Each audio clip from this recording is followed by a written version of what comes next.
Did you know that plastics in the environment and landfills will never biodegrade? Over the years, it will continue to break down into smaller and smaller pieces, polluting the environment. These small plastics are called microplastics, and an area greatly affected by the microplastic problem is the Puget Sound. The Puget Sound is home to many aquatic animals. Some wildlife that frequents this area consists of whales, seabirds, seals, turtles, salmon, and so much more. Plastics of all sorts pollute the surrounding area and threatens these animals. The plastic problem in the Puget Sound poses danger to wildlife and both our health. The biggest plastic pollutant is single-use plastic bags. The trash produced from these plastic bags can choke, suffocate, or even result in the death of thousands of whales, birds, and other marine life in the surrounding areas. This has snowballed into creating a plastic crisis, all because these billions of plastic bags are distributed throughout Washington state, and in total, only around 5% of these bags are recycled. Secondly, the plastic pollution in the Puget Sound affects wild bird populations. Like orcas and whales, seabirds can sometimes ingest floating plastic that they mistake for food. Plastic bags in the Sound can also entangle birds, which can result in their death by drowning or suffocation.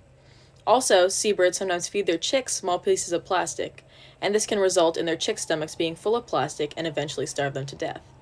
Due to the plastic problem, marine bird populations have been significantly declining. In a study done by Bauer in 2009, it was found that the total number of marine birds in inland waters declined by 29% between 1978 to 1979, and again in 2003 to 2005. The plastic pollution in the Puget Sound creates a ripple effect that impacts all sea life in the area.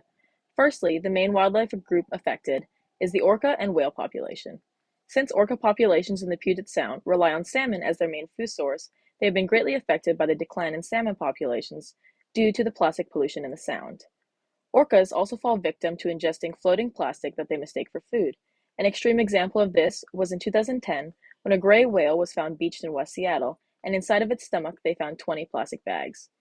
Not only do the microplastics themselves cause harm, but they can sometimes absorb toxic pollutants such as DDT and PCB, and when the fish in the Sound ingest these microplastics, they ingest the toxins too. In a study done by NOAA Fisheries published on May 18, 2020, researchers found that microplastics have entered the whales' digestive systems and were found in their excrement. Lastly, the plastic pollution in the Puget Sound not only affects the wildlife in the surrounding area, but also our drinking water. An international study completed in 2017 found that the U.S.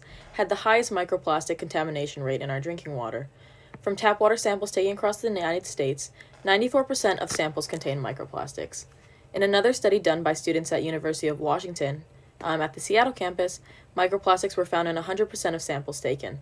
In the Puget Sound, a study done by the Puget Sound Keeper and University of Puget Sound found that 41 out of 44 samples that were taken contained microplastics. In conclusion, not only does the plastic problem severely impact wildlife, but it poses a threat to our health as well. If we want to make a change, we're going to all need to take a stand and get involved. So let's work together to keep the plastic out of the Puget Sound.